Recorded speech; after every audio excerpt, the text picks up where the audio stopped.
this afternoon. The shear is rain a greater miracle, David, than what? Chiyat HaMesim. Remember that movie? Singing in the rain, I'm singing in the rain, so happy again. Who sang it? I think Gene Kelly. Oh, but I think they got that from us, Ruvain. They got that from us. What else is new? Hollywood was invented by Yidden. What else is new? Should we be singing in the rain? Right, Rivka? We should be singing in the rain, I think. Oh, they expect you the rain dance. Because of this year, you see it's going to rain on Tuesday. Because of this year. See that? So, why is rain so important? And is it even a greater miracle than Chiyat HaMesim? And, okay, let's take a look at source number 1. Avram, you have the pages, I hope? One page. You ain't got a page? Can you pass it down? No more pages? Share and share alike. Okay. Yeah, you got a paper, Avram? Yeah, you got a paper. Yeah. You share. If you double up, you ain't got a paper. David, you have one? Can you double up maybe with Mickey or with Ruvain? Okay, the Mishnah, source number 1. Source number 1. Mishnah Masechta Brachot, Alak Shamim v'Abusura Tovot. You hear this? When the first time it rains in Israel and a good tidings, you're supposed to make a bracha. Who knows this? Hatov ha'meitiv or shechiyanu. You hear this? The first time that it rains in Israel, or when you hear any good news, you're supposed to make a bracha, either hatov ha'meitiv or shechiyanu. V'avishmois royos lo yaleinu borach dainu emet. So the Mishnah tells the Masechta Brachot that the first time there's a rain in Israel, you're supposed to make a bracha. Only one a season, Tom. Only one per season. Unlike thunder and lightning, whenever you hear thunder and lightning, you make a bracha, right? But rain is different. The first time there's a heavy rain in Israel, you're supposed to make a bracha the first time that it rains heavy, or the first time that you make the bracha, but one per season. Now, how heavy does the rain have to be in order to make a bracha tov ha'meitiv shechiyanu? Can it be like tip-tap, tip-tap? No.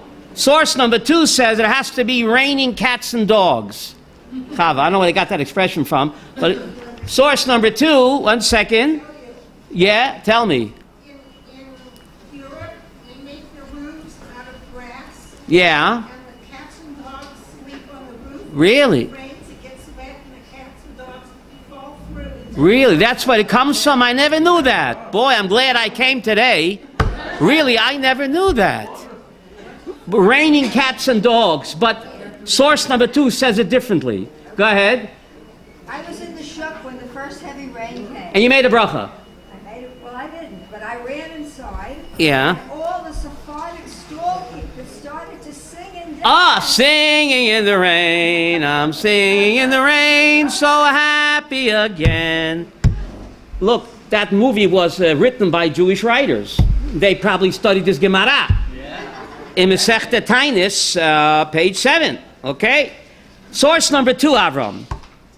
Source number 2, you have it? Masechta Tainis Davav. How heavy does the rain have to be to make the bracha? What's the bracha? Hatov ha'meitiv or shechiyanu. Either one is good. It has to be a rain, Yiddish, like the chassan dances in front of the kala. What does that mean? Beautiful, Rivka. A rain that, you see when it rains hard, it's like it's dancing, right? Like the rain bubbles up. So Rashi explains in source number 3. See Rashi source 3? How heavy does it have to rain to make a bracha? The Perikari Amrinan, Alak Shamim Omar Tov HaMeitiv, or Shechiyanu. What does the Gemara mean? It has to be a rain like a chassan dance in front of the kala. Sheyodu Kol Kach.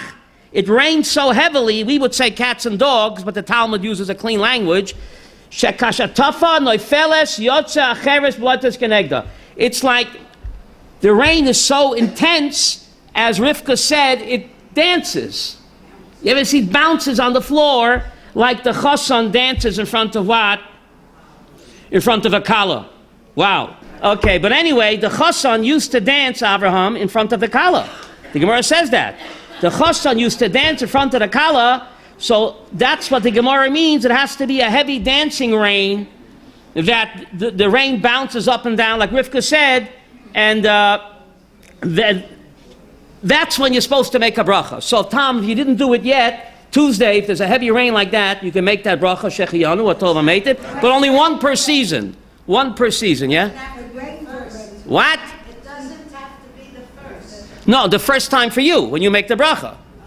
Okay, you only make one per season. So ideally, it was the first time was a heavy rain. I think it was Chalamoid Sukkos. If you didn't do it then, so you still have a chance the first time for you, when you see a heavy rain, you make a Shechianu or a Tov HaMeitiv, but again, that covers you until what?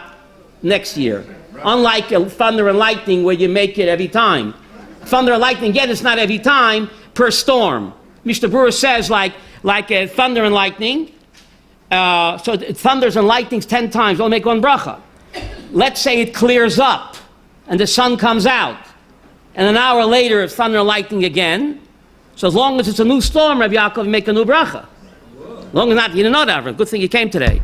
If it's the same storm, Mishnah Berurah says, you make a bracha, Maaseh Bereishis, one per storm. So 10 times, 20 times, it thunders and lightnings per storm, one bracha. But if the storm stops, Tom, and the sun comes out, it happens here in Israel, and then there's a new storm, so then you can make a bracha again. But the rain bracha, that's only one per season, right? One per season. Not both, either a Tov HaMeitiv or a Shechianu. Okay. What? Baruch atah Hashem Elokeinu melech haolam hatov ha'meitiv.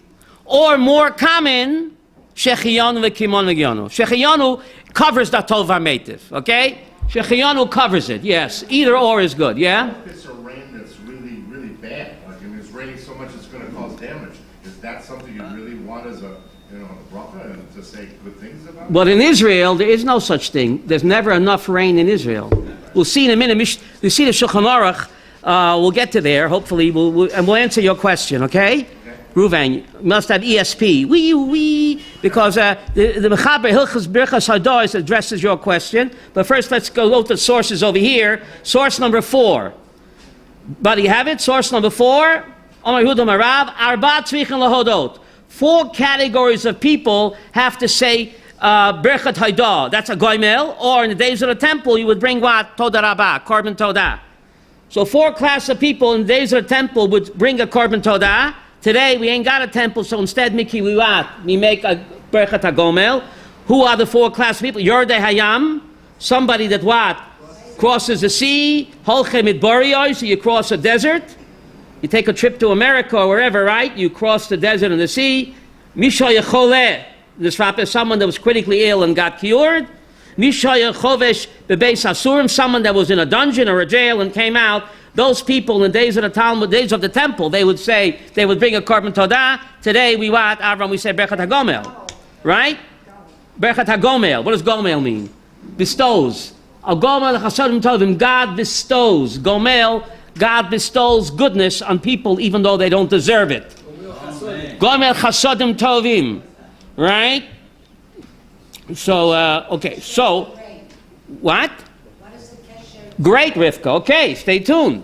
What's the kesher to rain? We're going to talk about it. The Chomah Metakein, a bracha on rain. Which of the categories is that? We're going to talk about it. First, let's get through the sources here. Source number 6, this is the punchline. Source number 6, guys. Amar Avua, Godol Yom HaGshamim B'tchiyat HaMeitim. When it rains in Israel, it's a greater miracle than what? Wonder of wonder, miracles of miracles. Aviva, what's greater, rain or resurrection of the dead? What do you think? I'd say resurrection of the dead. But the Talmud says no. Rain is greater, Avram. Why? Source number 6. The Tchiyas HaMeisim rak l'tzadikim. Because the revival of the dead will only benefit what? The righteous. The Rishoyim will not benefit from the revival of the dead. Avul Kshamim, but rain, bein l'tzadikim, bein l'Rishoyim. When it rains, even the wicked also benefit. Even though they're wicked, they benefit from the life-giving what, Chava? Rain. So you see, it's a bigger miracle. They don't deserve it. They won't be resurrected, but they do benefit from life-giving rain. Number 7, Rabbi Yehuda. Rain in Israel is a greater miracle as what? Wow. Why is that, Rivka? Just like the body cannot live without water, the soul cannot live without Torah. Ein mayim elo Torah. This week's Pasha, Bor reik ein bo mayim. Vabor reik ein bo mayim. Well, obviously, if the pit is empty, there ain't no water. Water in it. Right? What's it got in it? So Rashi says water there ain't there, but Nechoshim v'akrabim yeshba. Right? Snakes and scorpions was there. So what? Reverend Palms Zatzal said, so what? The Torah is not a history book. I need to know that 3,700 years ago, Joseph was in a pit and there was no water. God does miracles for the righteous. We know that. What's the message, buddy? Fasten your seatbelts. V'habor reik ein bo mayim, says Vapam Zatzal, my Rebbe. If the head is empty and there isn't the water of Torah there, ein mayim ela Torah. Right? Water is a symbol of Torah. They both come from heaven. And just like the body can't live without what? Water. The godly soul can't live without what? Torah. There's a lot of walking zombies out there. Night of the living dead. Nebuch, they're walking and breathing, but Nebuch, the neshama Nebuch, is all shriveled up. It doesn't have the life-giving Torah. That's mechayed and foshois. So my Rebbe said, Rabor reikein bo mayim, if the head is empty and there's no Torah values in your head, nature abhors a vacuum. If your head is not filled with the mayim of Torah, nechoshim akrabim yeshba, then creepy crawlers will fill your head. Internet shtuyot or trance music or who knows what. If your head is not full with Torah values, buddy, nechoshim akrabim yeshba, nature will not tolerate a vacuum. If that's true in the physical world, Ruve, it's certainly true what? So never, the kids today are walking zombies, lo yaleinu. Never walking zombies. What rachmonis? Right? Source number 8. Tainus Dazayin, Omer Abchami Bar Bechanina, Gola Yom Akshamim, Yom Shenivu Shemayim V'Oretz. When it rains in Israel, it's as great a miracle as what? Creation of heaven and earth. Isn't that amazing? Why is that? Why is rain? It must be raindrops. So many raindrops. Now, why is rain as great as creation, Avraham? Why? We take rain for granted. We shouldn't. Why, Rivka? The Gemara in Tainus tells us right in the beginning, Dav Bet, God chooses to run the universe through malachim. He doesn't need to, but he chooses to run the world through messengers, just like a human king, Lahavdil, chooses to govern through messengers. God chooses to govern through messengers that we call malachim. But the Gemara says, Gimel Maftechot, 3 keys. God never hands off Rabbi Yaakov to a messenger. The key to what? Tchiat HaMeitim, the key to Geshem, and the key to Leidah. Leidah, childbirth, rain, and resurrection of the dead, that God never hands off to what? To a messenger. Unlike other tasks, Malachim, God appoints them. They're robots. But these 3, God keeps for himself. So when it rains, it's like creating, just like God himself created heaven and earth, no messengers. So rain, God creates himself. He doesn't hand off to a messenger or malach. Okay? So Gol Yom Akshamim as what? As creation of heaven and earth. So God doesn't hand off the key to the resurrection of the dead to a messenger. So Tosfos asks on the spot, wait a minute. What about Eliyahu Navi, Sharon, and what about Elisha? And what about Ezekiel? Weren't they Mechaya Mesim? So what does the Gemara mean? So Tosfos says he hands off temporarily, but then he takes it back. Yes, Tchias HaMeisim, God usually doesn't hand over to a messenger, but there are exceptions. Elijah, Elisha, Ezekiel, dead bones. But as a rule, Tchias HaMeisim God keeps for himself, and Geshem, and the key to childbirth. God does himself kaviyachol, and he doesn't hand off to a messenger. Okay, the question is, why does God need, a human king, Rabbi Yaakov, needs messengers? Because he can't do the job himself. Melech Malchi Amlochim, he can do the job himself. So David, why does God have angels to do his tasks for him? Certain jobs he doesn't want to do. What, why? He's too busy? No, come on. Avram, human king, is busy. So he needs, but God is, all powerful, all knowing. He don't need messengers. So the Rambam says, Chavamur Nevuchim, I'll put it in my language. You ever go to Buckingham Palace and you see the honor guard? I was very impressed. So the Rambam said, the changing of the guard, the Rambam says, Malachim is not for God's sake, it's for my sake. To help me in my Yirat Hashem and Ahavas Hashem, to know that there's so many angels out there, it impresses me, and increases my love and fear of Hashem. So the Malachim are not for God's sake, it's for my sake, says Rabbi Nevuchim, to impress me. Look how much God thinks of me, Chava. To impress me, to increase my love and fear of him. Human nature is, when you know a king is surrounded, Avram, with what? With a huge, what's the word, retina or honor guard. Thank you. It increases, I was very impressed.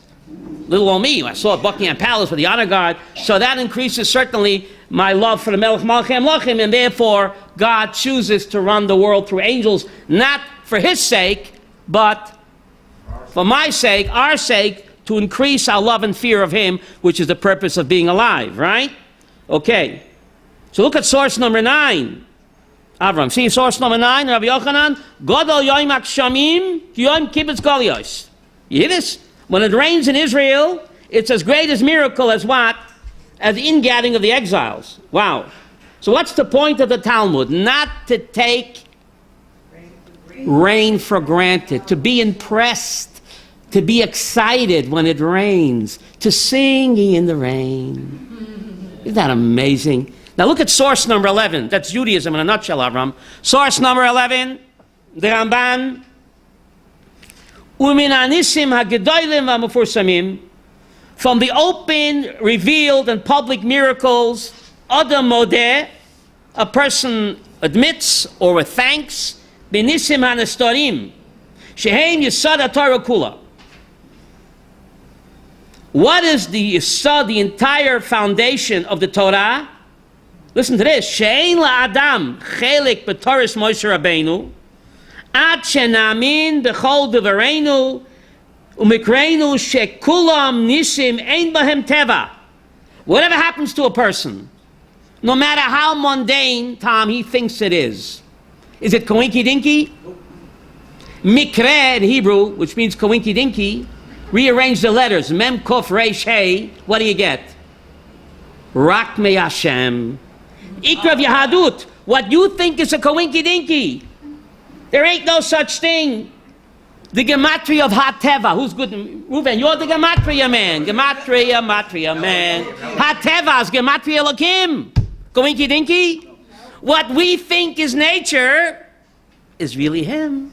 Hateva is gematria Elokim with the hey. What we think is nature, Mother Nature, that's the Shekhinah. Mother Nature, the Shekhinah. So the Rambam is saying over here, the Ramban, whatever happens to us, Bein Barabin, Bein Yochid, everything that happens to a person, Abraham, is what? Planned. It's all nisim. And don't take God's beautiful world for granted. Appreciate rain, butterfly, a meadow. That's why Jews make brachas. You see the Grand Canyon. You see a shooting star. You see Niagara Falls. You make a bracha. Oisa masa bereishis. A rainbow. That's not such a good sign, but you make a bracha anyway. Right? You make such a bracha anyway. No, the Talmud says that the rainbow, that's a sign of God's anger at the world. Right? He made a covenant with what? With Noach, that he won't destroy the world again. So when you see a rainbow, it's not a good sign. God is angry with the world, but you make a bracha anyway. Zoicha bris, Avram, right? You make a bracha. Why does he make it so nice? Oh, a beautiful rainbow, right? You're not supposed to stare. You're supposed to glance at it, but not stare. You look in Ezekiel, at the beginning of the Ma'aser Merkava, he describes the Shekhinah as what? The glow of a rainbow. Isn't that amazing? So when you're seeing a rainbow, you're seeing the glow of the Shekhinah. So you're not supposed to stare. Look at Yecheskel right in the beginning there. He says that the Mara of the Shekhinah is keshet. So therefore the halacha says, you're not supposed to stare at a rainbow, Chava, but you're supposed to look at it, otherwise you can't make a bracha. So you glance at it, but you don't stare at it, because it's the glow of the Shekhinah. But anyway, so the secret of Yahadut is whatever happens to us is what? A miracle. David, what's a greater miracle? The splitting of the Red Sea, or sunrise, sunset, sunrise, sunset? What's a bigger miracle? You would say splitting of the Red Sea. But no. I'll tell you why. The splitting of the Red Sea happened once in 6,000 years. Sunrise and sunset happens every single day. Just because it happens every day, is it less spectacular? No. Can you imagine if the sun would rise once in 100 years? Or if the sun would set once in 100 years? Can you imagine CNN and Fox News? They'd all be there. I'm so excited. Sunrise, sunset. Just because it happens every day, does it make it any less spectacular? No. But human nature is you get fachadet. How do you say in Yiddish, fachadet? You get jaded. Beautiful, jaded. But the Ramban says no. You're supposed to appreciate God's miracles. Sunrise and sunset is a bigger ness. The Kriyas Yamsuf, David, happened once in 6,000 years. But sunrise and sunset and rain, life-giving rain, happens all the time. Why is that any less spectacular? It should be more spectacular. It happens all the time. But human nature is, Tom, you get jaded. So we have to fight that. That's Satan, Yetzirah. Fight it, right? Be excited about. That's why great rabbis loved nature. The Rambam says in Hilchos Yesod Torah that to love God, you have to be a lover of nature, because nature is God. So the greatest rabbis would always go on nature hikes. They would increase their what? Their love of God, right? Their love of God. Now, the Shulchan Aruch says as follows. So, when are you supposed to make the bracha? Again, he quotes the Gemara, Hilchos Birchat Hadois, Siman Reish Chaf Aleph, when there's a heavy rain. The Haggadah says as follows. The Ramah, Omar she'ein onu nogim b'zman hazeh b'birchat hakshamim. The Ramah, writing in 1550 in Krakow, Poland, Shoshana says, how come we don't make the bracha on rain? In Poland, in Europe, in the 1500s, they weren't making this bracha. The Ramah said, because in Europe, it rains all the time, and we're not excited about it. The Ramah says that's why we, in Europe, in Poland, in Krakow in 1550, we don't make this bracha because it's raining all the time. So what's the big deal? Says the Mishnah Brura. The Mishnah Brura says, the Be'eretz Yisrael, when do you make this bracha? Sharana, Mishnah Brura. Siman Reish Chaf Aleph, Hilchos Birchas Hadois, says the Mishnah Brura, writing again in Radun, in 1900 in Poland. So in Poland you don't make the bracha. But in Eretz Yisrael, Shemotzu Sham Yovesh Godol, in Israel, there's always Yovesh Godol, big drought. Geshebo Eisak Shamim, and when it rains in Israel, says the Chafetz Chaim HaKadosh Avram over 100 years ago, Vageshem Yored Bizmano, Kol Echad Sameach Bo. Surely, everyone's happy in the Pisgat Zev when it rains, and therefore, Sorech Levorech Bepam Rishon Kesheyored. Sorech levorech bepam rishon kesheyored. The first time that it rains, you're supposed to make this bracha. Again, if you didn't make it the first time it rains, you could make it the first time for you. Okay, so again, this bracha only applies when there's simcha gedolah, like in Eretz Yisrael, there is always yovesh godol. So Baruch Hashem, we could make in Borough Park, you don't make this bracha, Reuven. For that alone, it pays to live in Israel. To make the bracha when it rains, you're really singing in the rain. Wow. Now, like Rivka asked me, which category of bracha is this? Now, let's keep in mind that there's Sheva mitzvahs derabanan. There's 613 Torah mitzvahs, and there's 7 mitzvahs derabanan, for a total of 620. Gematria Keter. The crown of Torah is a 613 Torah plus the 7 rabbinic mitzvot. What are the 7 rabbinic mitzvot? 1 minute, brachos, to make brachos. Hadlokas haner. Nitilas yadayim. Halel. Eruv.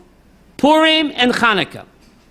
Those are the 7 rabbinic mitzvot. Again, to make brachos, to light the candles Friday night and Yom Tov, Nitilas Yadayim Avram before eating bread, saying Hallel on Yom Tov, making an Eruv, Erev Techumim, Erev Chatzerot, Erev Tafshilin. That's number 5. Number 6 is Purim, and number 7 is what? Chanukah. Those are the 7 rabbinic mitzvahs. So one of the rabbinic mitzvahs is brachos. Is Erev twice? No, it's one mitzvah. Erev is divided into 3.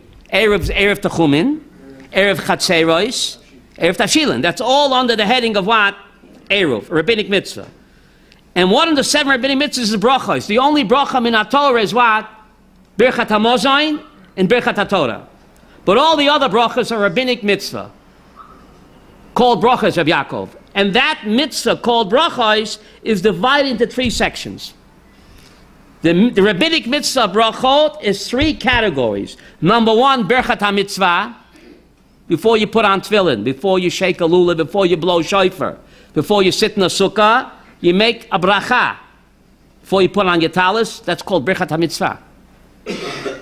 Then category number 2 is Birchat HaNenin.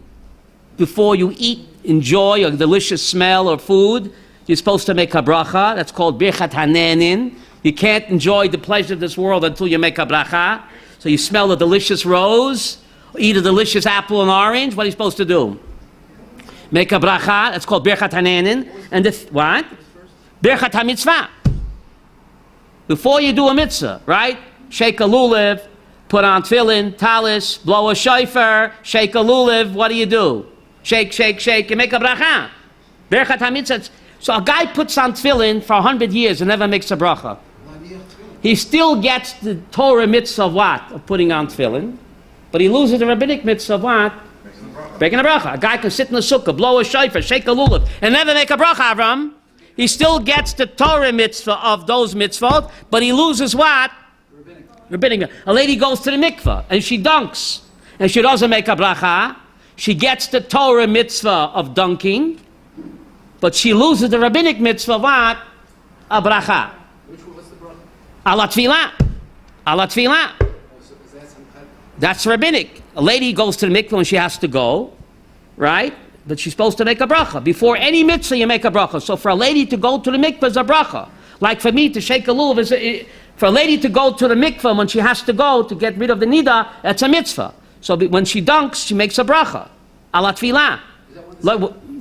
That's bracha. That's Birchat HaMitzvah. No. What about the rabbinic part? What's the rabbinic? Making a bracha. So you say... Dunking in a mikveh for a lady to get rid of tumas nida is min HaTorah. It's like me shaking a lulav. So if a lady dunks and she doesn't make the bracha, she still gets the Torah mitzvah of tefillah, but she loses the rabbinic mitzvah bracha, ala tefillah. Like when I blow shofar and I don't make a bracha, I still get what? The mitzvah of blowing shofar, I just lose the rabbinic mitzvah of what? The rabbis came up with the bracha tam to give me kavanah. Mitzvah tzichas kavanah. So when I'm making the bracha, it helps me focus. Right? Helps me focus that what I'm about to do. I'm forced to focus if I'm making a bracha. So that's rabbinic invention. It's a good thing they made it up. It gives me kavanah, right? Is a rabbinic mitzvah better than a Torah? What do you mean better? Bracha. I mean, is one more important than the Oh, well, normally, the Torah is more important.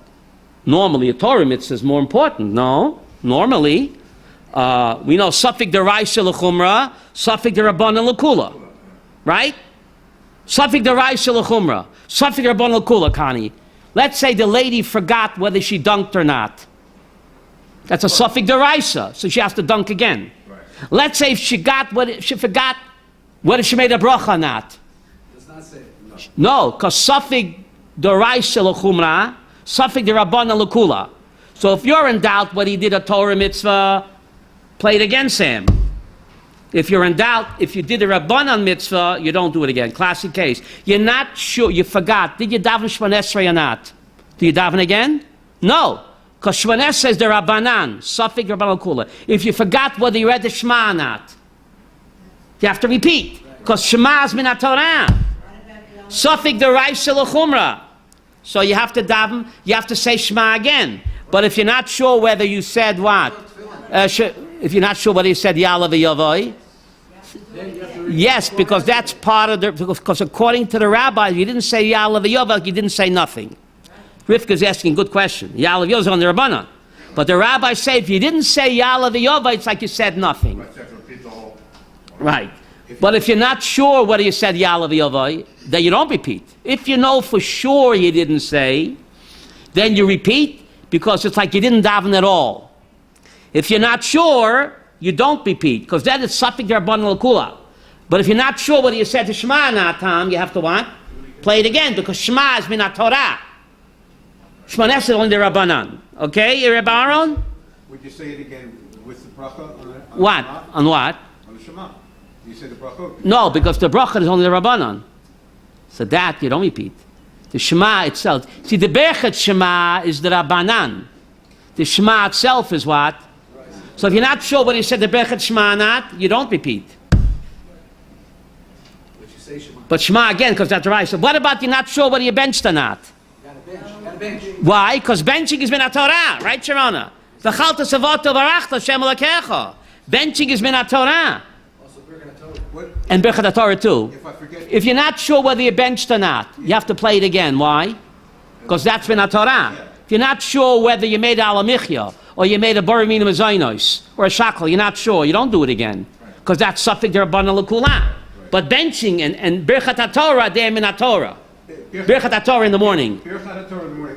If you're not sure, If you're not sure, you have to say it again. Because Birkat Torah is also min Torah. Birkat Torah is min Torah? That's the Ramban. The Mecholkas Rambam, the Ramban.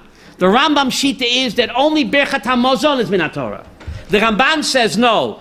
Birkat Torah is also min Torah. So there, it depends. If you believe the Rambam, then Birkat Torah is only the Rabbanan, you don't repeat. But if you believe the Ramban, he says the Birkat Torah is also min Torah. So there, if you're not sure, play it again, Sam.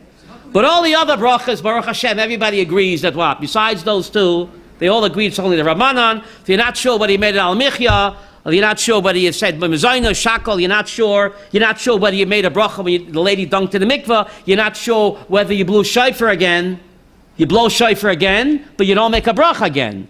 So the lady's not sure whether she had amnesia, whether she dunked or not. She didn't take her medication, she forgot whether she dunked or not, so she dunks again, but she doesn't make a bracha again. Because dunking is min Torah, bracha is only what? The Rabbanan, okay? Rabbi? Yes, sir. The brachot, except What?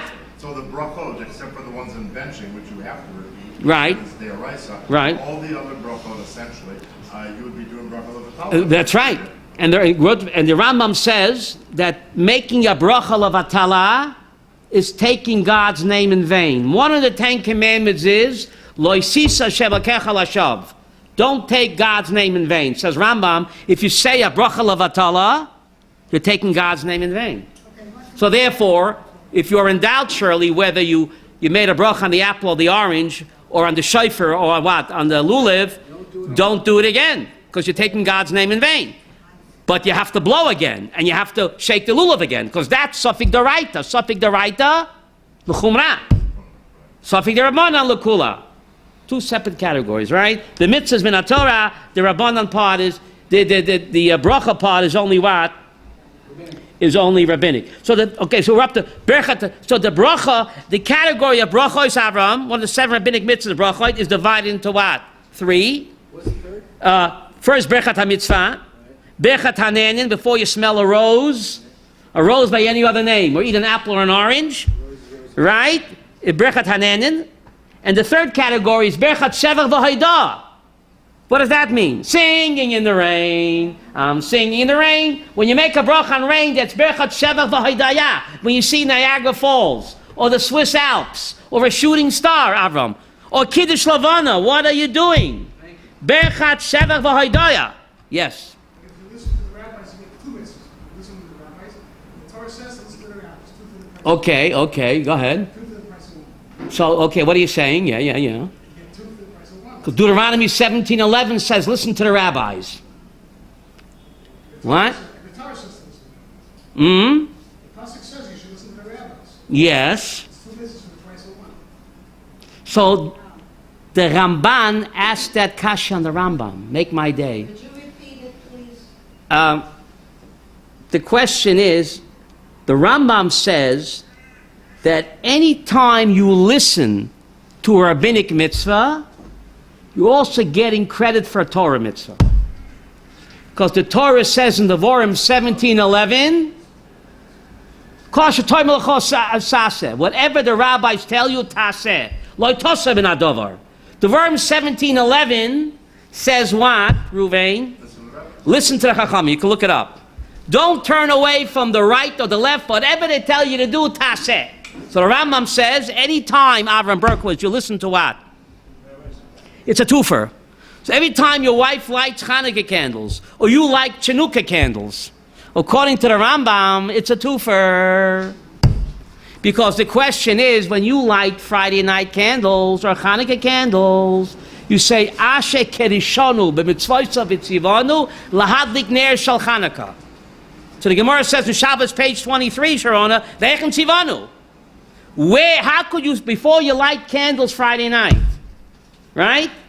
Or before you light Hanukkah candles, how can you say, God, you have commanded me to light Chanukah candles? The last time I checked, it doesn't say anywhere, David, that God commanded me to light Hanukkah candles or Friday night candles. Heichem tzivanu, Shabbos, page 23. So the Gemara says, yes. Devarim 17:11 says, don't turn away from the words of the rabbis. Whatever they tell you to do, do. So even though the Torah doesn't say to light Hanukkah candles, but if the rabbis tell you to light Hanukkah candles, then the Torah says, listen to the rabbis. 1 second, listen to the rabbis. So wait a minute. So the Rambam says that any time that you do a Rabbanan mitzvah, it's a twofer, Rabbi Aaron. You listen to the Rabbanan mitzvah, whatever it is, Hanukkah, Purim, but you're also getting credit for Deuteronomy 17:11. So according to the Rambam, doing a rabbinic mitzvah is what? Is double. So the Ramban asked, according to that, every Rabbanan is a Deraisa. So the Ramban asked, according to the Rambam Shita, how could you say Safik Derabanan Lakula when every Safik Derabanan is what? Safik Deraisa Lachumra, a bomba kasha from Bomland. The Ramban hit a home run against the Rambam. You hear this question? If, according to the Holy Rambam, that every rabbinic mitzvah is Devarim 17:11, Lo sosa min hadavar, don't turn away from the rabbis, Kosh yom l'chotasa, whatever they tell you to do, do. So according to the Holy Rambam, every Derabanan is automatically what? So how could you say Safik Derabanan Lakula? How can you say Safik Derabanan Lakula? It's all Deraisa. And the Rambam admits, if you're not sure whether you lit Hanukkah candles or not, the Rambam admits you don't repeat. And the Rambam admits if you're not sure whether he made a bracha or not, the Rambam admits you don't repeat. So the Ramban says the Holy Rambam is what? Contradicting himself. So the Mefarshim answer that even though the Rambam says that the Rabbanan is a Deraisa, but the Rambam would have to say that the Torah made a condition. Close but no cigar. It's like a Deraisa, but not really. If it's a Safik, it's Lakula. Okay? Shver, okay? But this is the Ramban's kasha on the Rambam. It can't be, Ruvain, that if you light Chanukah candles, you're doing a Torah mitzvah. The Holy Rambam says you are. The Ramban says it's not Seicheldik. You're saying that every rabbinic mitzvah is a twofer. It's not mistaber, Holy Rambam. Okay, but the Rambam would agree, Avram, if you're not sure whether you lit Hanukkah candles, or if you're not sure whether you made a bracha, even the Rambam would admit that what? You do not do it again. Is Yishuv rabbinic or no, Yishuv Etzisol is min ha-Torah. The Ramban counts it as what? The Ramban counts it as what? The Ramban counts it as what? As a Deraisa. What about the Rambam? Oh, fasten your seatbelts for this one. The Rambam surely doesn't count living in Israel as a mitzvah. The Rambam, Maimonides, does not count living in Israel as a mitzvah. Even though he says in Hilchos Malachim, anyone that doesn't live in Israel is like worshiping Getchkis. In Hilchos Malachim he says, you leave Eretz Israel and you go to Shmutz La'aretz, you're over the Avodah Zarah. The Rambam says this. Living outside of Israel is like worshiping idols. The Rambam says this in Hilchos Malachim. And he says in Hilchos Shabbos, chapter 6, you can look it up, Ruvain, Hilchos Shabbos, chapter 6. Amir Lakim Shvus. Know what that means? You are not allowed to tell a goy to do malacha for you on Shabbos. I cannot write on Shabbos. Can I tell a goy to write on Shabbos? No, Amir Lakim Shvus. But the Rambam says in chapter 6 of Hilchos Shabbos, if I want to buy an apartment in Pisgat Zev, where do you live? Remote? Armon Netziv. You want to buy an apartment in Armon Netziv? Kiryat Moshe. Rechavia. Says the Rambam in chapter 6, Hilchos Shabbos. I'm allowed to tell Muhammad Ali on Shabbos to write a contract for me on Shabbos to buy an apartment in Pisgat Zev. Of course. What do you mean, of course? Not, well, of course. Amir Lakim Shvus. Just like you cannot write on Shabbos, David, you're not allowed to tell a goy to write on Shabbos. But the Rambam says Yishuv Eretz Yisrael is such a great mitzvah that the rabbis wave away Avram Berkowitz. They wave away Amir Lakim Shvus, and you're permitted, perhaps commanded, to tell a goy on Shabbos, write me what? A contract to buy an apartment. Where do you live, Rivka? Where? Rechavia. In Rechavia. So Rambam is saying, look how important the Yishuv Eretz Yisrael is, that the rabbis wave away Amir Lakim Shvus. So that begs the question, Rivka. It begs the question, if that's important, so how come he doesn't count it what? As a mitzvah? Is that a proof, though, that's rabbinic, because he has the ability to... No, the rabbi, Amir Lakim Shvus, such a powerful mitzvah that the Chachamim wave away their Isser Shvus. And they say you can tell a goy to write on Shabbos if it means, Shvus means an Issa to Rabbanan. The rabbis wave away an Issa to Rabbanan in order for you to do Yishuv Eretz Yisrael one day. Can't wait till Sunday. I'm going to guess an answer. So how come, that begs the question, Ruvain, how come the Holy Rambam doesn't count I'm it? going to guess an answer. It's a guess. I think I heard it from you, actually. All right. That it's a general, in a general sense, it's a mitzvah for sure, a part of the 630, but not listed as one. But why? That begs the question. So Chazoin Ish, the great Tzioni, he was a great, right? Chazoin Ish says as follows. The Rambam gave you guidelines. In his Hakdama to Sefer HaMitzvot, the Rambam asks, it says, Kedoshim Tiyu, be holy. There's a mitzvah in the Torah to be holy. The last time I checked the Sefer HaMitzvos, is there a mitzvah to be holy? No. So the Rambam's asking himself, Kedoshim Tiyu, it says be holy. How come I'm not listing it in the Taryag?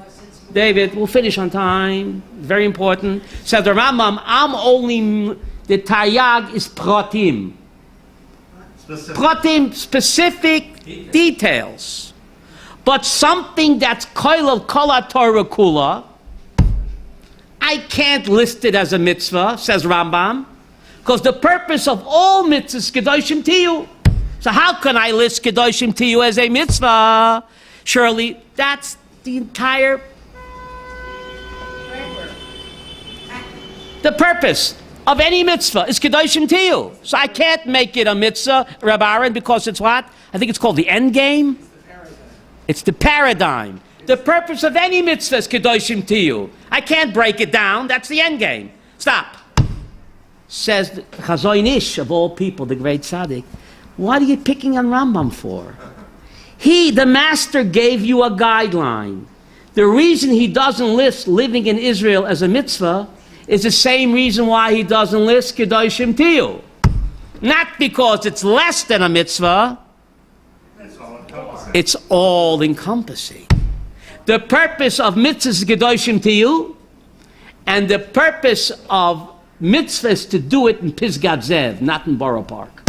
You hear the Rambam saying? So the Chazoin Ish says the same reason the Rambam doesn't list kedoshim tiyu in the Torah as a mitzvah, because he says I'm only listing pratim, not klalim. So the Rambam gave you a guideline. Now you know. He doesn't have to repeat himself. That's why the Rambam doesn't list Yishuv Eretz Yisrael for the same reason he doesn't list Kedoshim Tiyu, because the purpose of all mitzvahs is to attain Kedusha, and the purpose of all mitzvahs is what? To do it in Israel. Agriculture. Right? The holy temple. Not only that, right? The Rambam says in Hilchos Malachim, you can look it up, Hilchos Malachim, chapter 6, anyone that lives outside of Israel is like he worships idols. So how could the Rambam say that and not list living in Israel as a mitzvah? So not because it's less time, it's the whole kit and caboodle. It's the purpose of any mitzvah. I can't make it a mitzvah when that's the purpose of the mitzvah, is to do them in Eretz Yisrael. If you do them outside of Israel, you're only practicing. Remember, the Sifri says, the Sifri in Deuteronomy 11 says, the Ramban quotes the Sifri. Don't mix me up.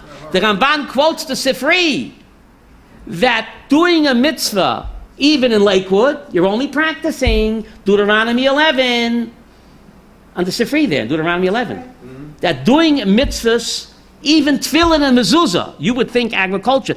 The Sifri says, even tefillin and mezuzah, you're only doing them in Lakewood, in Crown Heights, you're practicing, says the Sifri, Kidei shlayia chadashim keshetachzaru. They shouldn't appear strange and new when you come back. What about learning Torah? You got to learn Torah, but you have to practice in the bullpen. Dizzy Dean cannot. You ever heard of Dizzy Dean? Sure. Dizzy Dean cannot pitch in the big leagues until you warm up in the bullpen. So you got to warm up. You got to practice, right? Otherwise, you can't pitch in the big leagues. Torah learning centers? Okay, but that's minor league.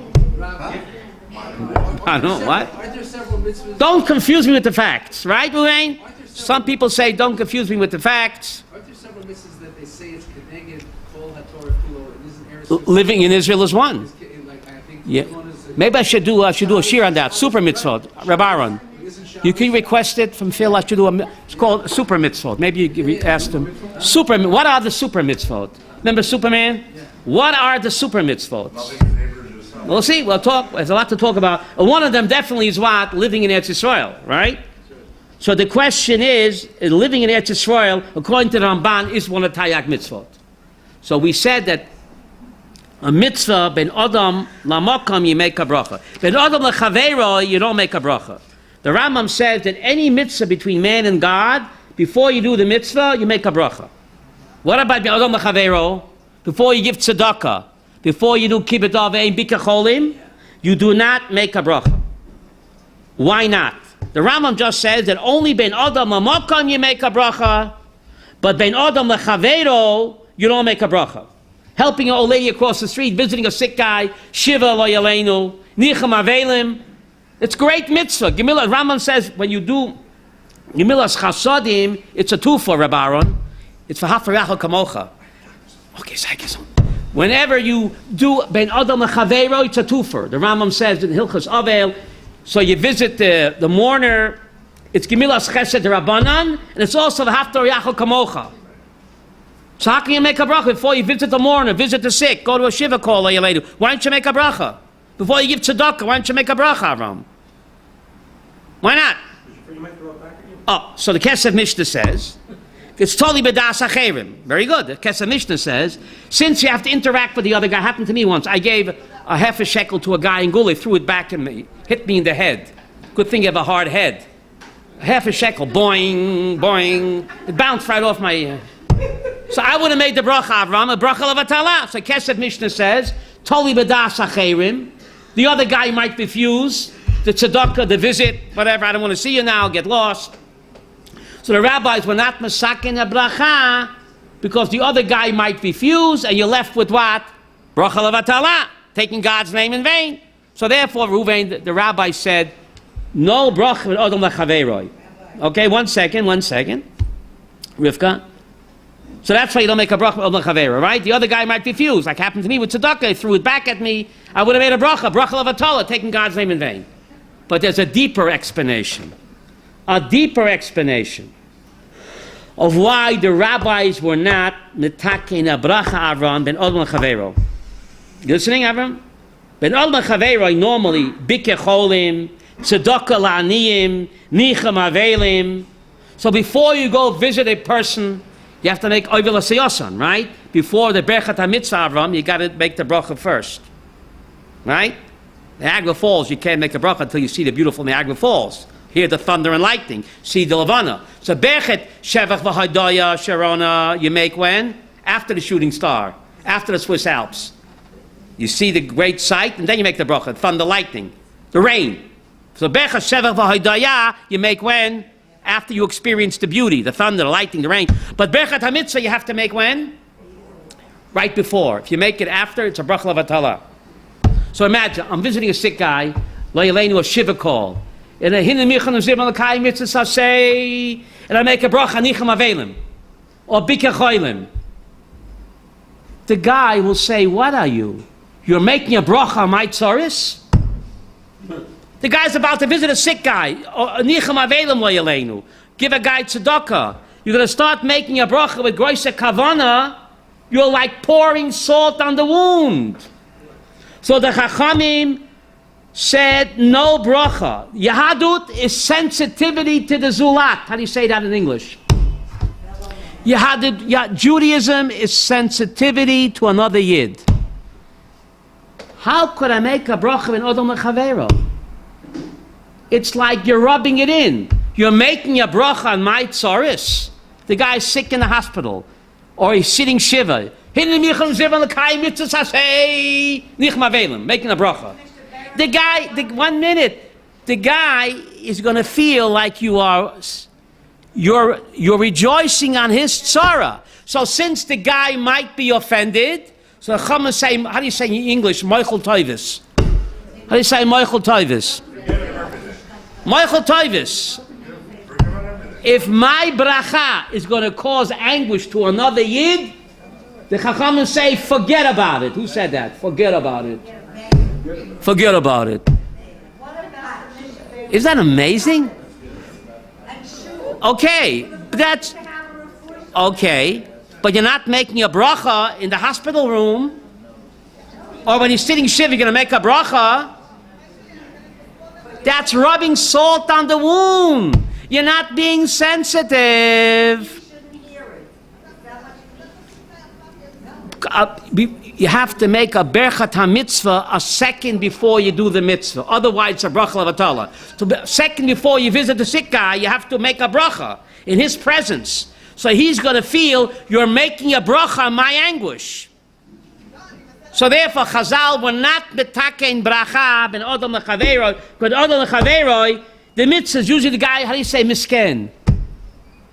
Misken, how do you say that in English? Misken? A neber, he's a neberke, right? Tzedakah, bika choylim, nichem avelim, right? You attend the levaya, lo yaleni, you make a bracha. The relatives think that, well, what are you rubbing salt on my tzaris for? Shh, shh. So look, Yahadut is sensitivity to another yid. That's Judaism, what, in a nutshell, right? In a nutshell. Any questions, comments? Yes, Abraham? No questions? Yes, Rabbi Abraham. No.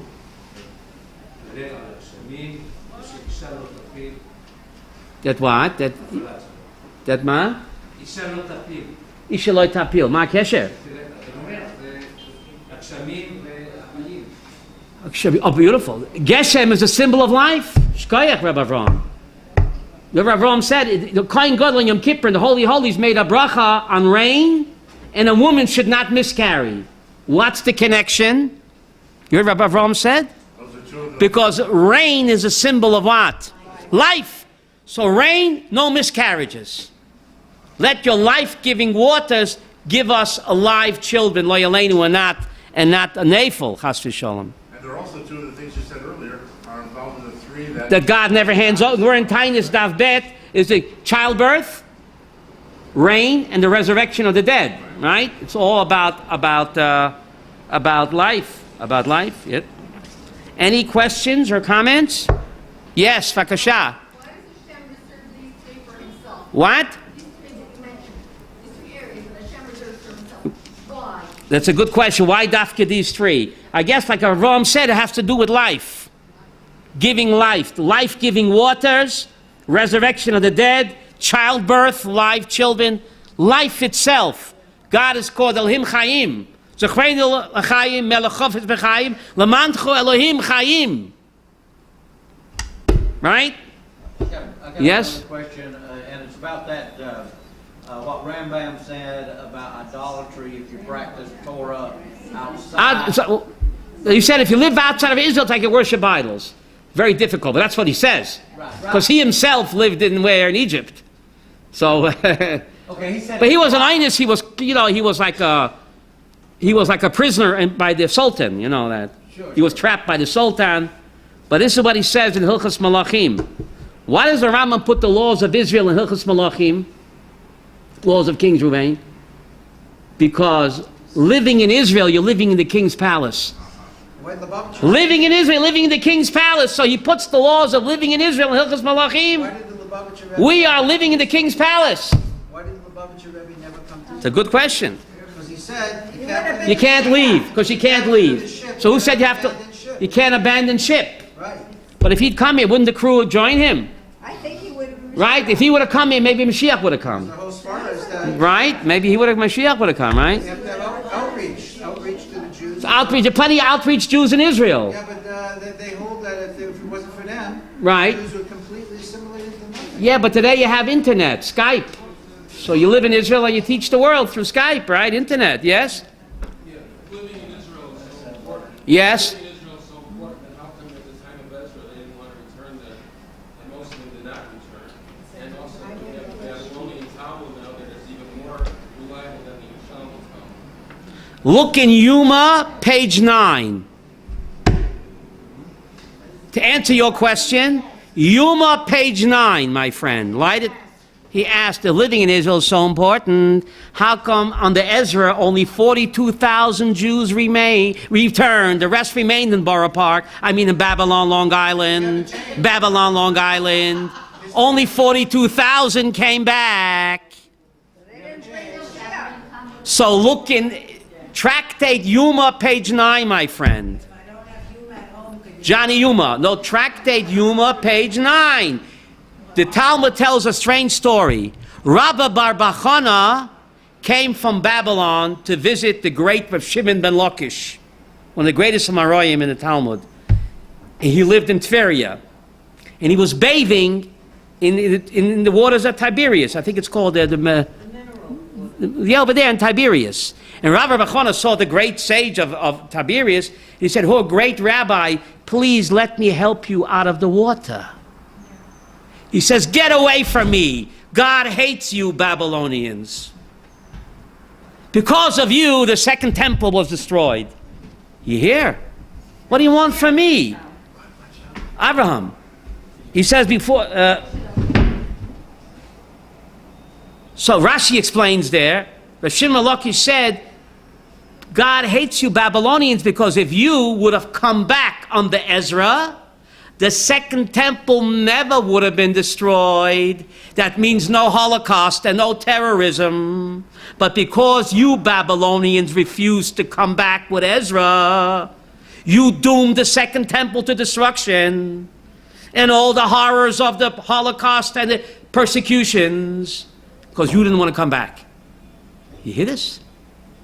Strange Gemara. Rabbi Bar Bachana, he lived after Ezra. But he said, you and your ancestors would have come back with Ezra, the second temple never would have been destroyed. Mashiach would have come then, no Holocaust, and no massacre in Har Nof, and no pogroms. And that's all because the Yidden refused to come back. Look at Yuma, page 9 in Rashi. So Rabbi, the great Shimon ben Lakish, Avraham Brokowitz, the chief rabbi of Tiberia, blames the Jews of Babylon, Long Island for the Holocaust. Very powerful words. Said, get away from me. I don't want your help. Strange Gemara, Yuma, page 9. Strange. Yeah, part two of the question Was what? then how come the Babylonian Talmud is more reliable than the Yerushalmi? I didn't say it's more reliable. That's a great question. That's a great question. Why do we follow the Babylonian Talmud over the Talmud Yerushalmi? That's a great question. Rabbi Yaakov, you have an answer? Help me out here. What? Community and Surah Papa It's what? More comprehensive. I'll tell you. You want my reason? Go for it, Rabbi. You want my reason? Because there's no Rashi on Talmud Yerushalmi. And without Rashi, we're lost in space. You can't navigate the sea of the Talmud, Connie, without Rashi. Rashi's the great helmsman. Avram, help me. Helmsman. Without Rashi, it's impossible to navigate the sea of the Talmud. And there is no Rashi on Talmud Yerushalmi. There isn't. There's no such person.